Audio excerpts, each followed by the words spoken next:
સંન્યાસ લેવાથી મળે શું? ઈશ્વર, ભગવાન.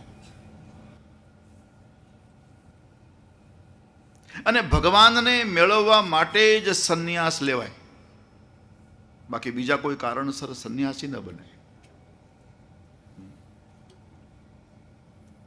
એક સંન્યાસી મને કહેતા હતા, એક સ્કૂલના ઉદ્ઘાટનમાં એક સંન્યાસી મને એને જાહેરમાં પણ કીધું કે મેં મારા જીવનમાં એટલી બધી સિમેન્ટની થેલીઓ વાપરી, એટલા ભગવાનના નામ લીધા હોત તો ભગવાન મળી ગયા હોત. એટલી બધી સિમેન્ટની થેલીઓ મેં વાપરી છે, એટલે એટલું બધું બાંધકામ મેં કર્યું છે.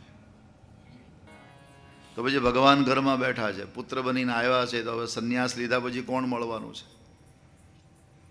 પણ અહીંયા મહાપુરુષોએ બહુ સુંદર ચિંતન વ્યક્ત કર્યું છે કે અહીંયા ઘરમાં જે બિરાજે છે એ પરમાત્મા સગુણ સાકાર છે, અને સંન્યાસી બન્યા પછી જે પરમાત્મા મળવાના છે એ નિર્ગુણ નિરાકાર છે.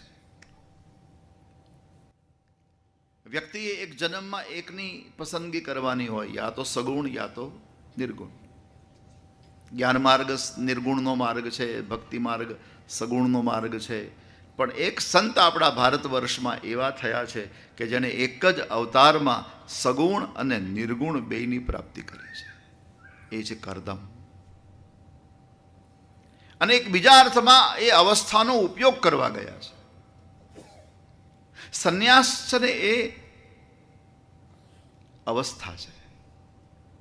આપણા સનાતન ધર્મમાં 4 આશ્રમ છે, એમાં ચોથો આશ્રમ છે સંન્યાસ.